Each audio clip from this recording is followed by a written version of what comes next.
and look at the entire game against Kansas? I think the frustrating thing is just having a great opportunity to win a game and take a step forward and not getting it done. And we had plenty of chances. Certainly, we're in the game.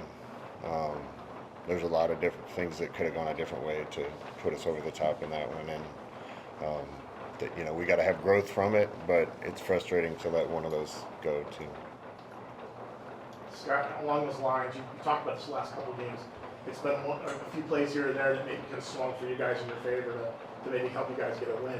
What do you guys need to do to kind of get over that hump, maybe to make those plays kind of turn in your favor? I think just keep putting ourselves in that situation. We do not have a team that thinks we're in this situation, we're not going to win this. I love that about this team. They expect to get it done. We just haven't been in that situation enough yet. We got to keep putting ourselves in the situation, give ourselves chances, and it's going to work out. We got a lot of guys on this team that are playing significant roles, probably for the first time in their career, and there's some growth that goes along with that. Man, it's better to grow if you can find a way to get one done and get better from that. We did that week one. We didn't do it Saturday. But the growth is obvious, and it's going to keep moving forward. Coach, whether it's the first quarter against Kansas State or the third quarter against Kansas, how do you avoid a detrimental quarterback? It's, watching the third quarter again, you can't feel like you have to thread the needle with being in perfect things against what they're doing. We kind of came out of halftime, having run the ball really well in the first half, and we tried to hit a couple runs that had worked really well early in the game. We didn't block a couple right, and that hurt us. And I just feel like when things are going really well for us and momentum's going, we're doing really well. We have trouble kind of arresting the negative momentum and overcoming it. Probably a sign of a young team too, but we let kind of one bad play and one bad series lead to another and lead to another, and next thing you know, we're in the fourth quarter. Same thing at Kansas State. It was a couple misreads, a couple bad decisions, and not getting anything started. When we get drives going, this team has been really good to keep the momentum going, and we go down and score. We got to get that first down. Coach, second and goal from one. Coming out of the timeout, what's the conversation like during that 2-minute timeout about that sequence? Yeah, I wish I could go through the litany of things that were going through my mind at that point. We had first and goal at the 6. We ran a play and got close to the goal line. First thought was to run a tempo play and just knock it in. Ended up looking at the clock and thinking, well, we got to try to limit their time a little bit, so let's slow this down, try to get it at least to the 2-minute warning. We had some creative plays down there that I think would have worked. But then in my mind, I said, we're at the half-yard line. We can get this in. If you give us 3 chances, we're going to get it in. My mistake calling a sneak from a squeeze formation. They brought everybody down inside, and we couldn't get any movement.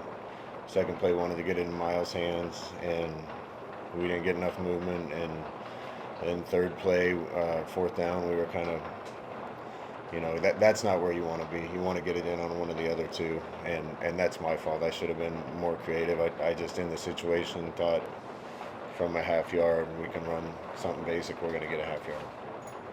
Coach, 2 games in now, you have 1 conference game home, 1 away.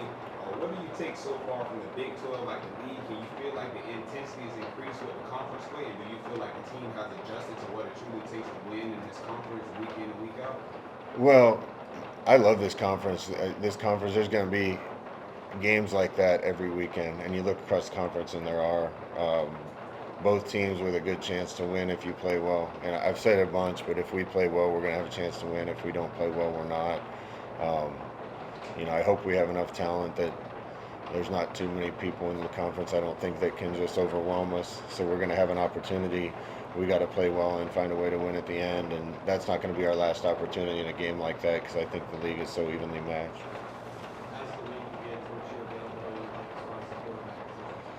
Still TBD on quarterbacks. Taven's X-rays and everything were negative, so it's the same thing as it was. We're gonna watch him as the week goes along. I think we'll have Jakari back this week, and Cam's healthy. Coach, what's the biggest thing that you learned in retrospect about Saturday night's game now that we've had a couple of days to reflect on it, maybe we weren't ready to talk about right after? You know, I don't think there's too much other than we just need more opportunities to put some of our newer and younger players in situations like that and have them experience that and succeed in it. You know, you guys asked me about the penalties after the game, and you know, we didn't have false starts during the game until it got tight right there, and we had a couple guys make mistakes, and I think that's just being eager and not having been in that situation enough. You know, first time my dad took me fishing, told me when a fish took the hook, you have to be patient and wait for it to really take it before you set the hook, and I didn't do that because I was so excited in that situation that you pull the hook out of their mouth. And you know, after living for a while, then you realize this isn't a big deal, let it happen and make it work. And I just think we got a little jittery a couple times. Kansas State, you know, at Kansas State this past week, get down games on the line, clutch situation, you know, the intensity is a little higher, and we have guys just false start.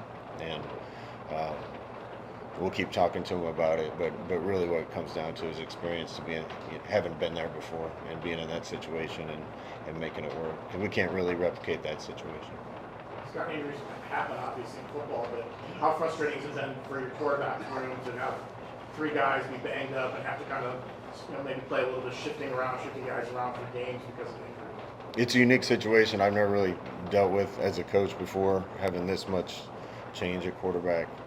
And it's not just the season, it's been kind of all through spring ball and fall camp since we didn't have somebody kind of step up and take it. It's been a revolving door there in practice and now in games. And hopefully we have everybody else up and ready to be around the quarterback, whoever it is, Saturday, so they can feel a little more comfortable. Coach, Cincinnati coming off two big wins against both Kansas and Iowa State. What have you seen from them so far, and how do you slow down their offense that has been great on previous games? Well, it's a team that's playing really well. I think they have a quarterback that's playing about as well as anybody in the league.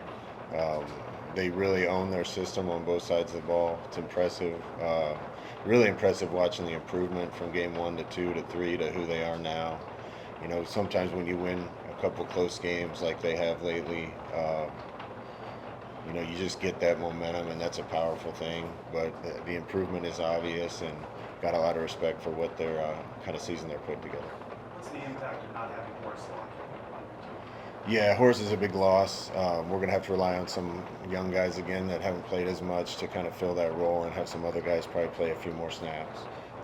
But he was an anchor for us inside, so more than anything, feel bad for Horace. Comment on the job that Alex Grinch has done with the defense this year. This past week against Kansas, really holding them well under their averages and effectively really just giving up 20 points. Yeah, they did. You know, I thought they played a great second half.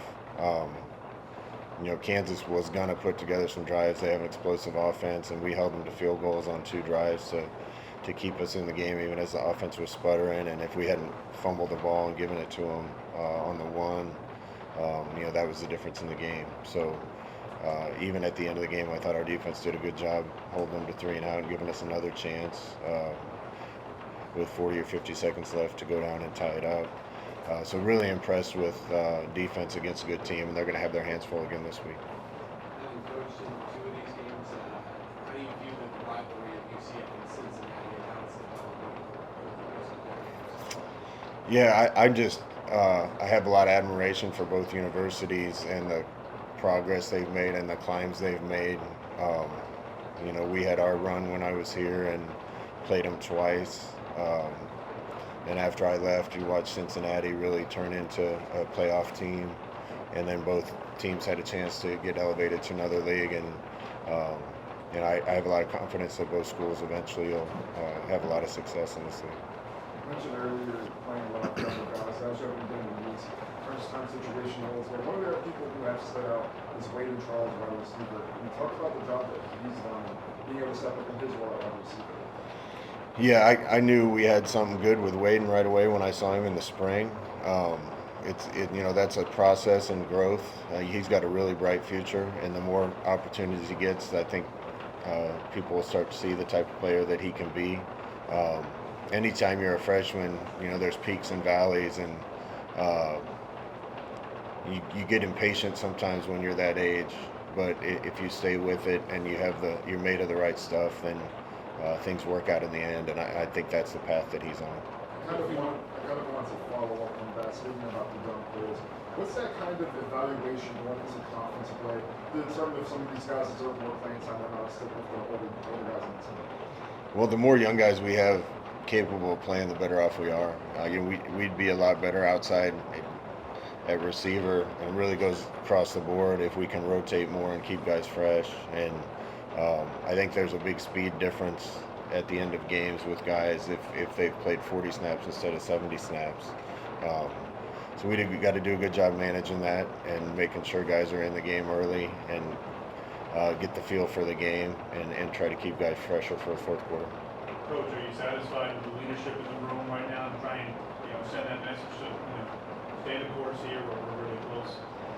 Yeah, I think the guys all know that. Just based on what the guys said to me, I think they know that. I got asked a question last week about conference play and being 3-0 and then having it go the wrong way. That's not this group. That's not to say we're going to win or lose any one, but this group's going to keep fighting. I know it because I know these guys.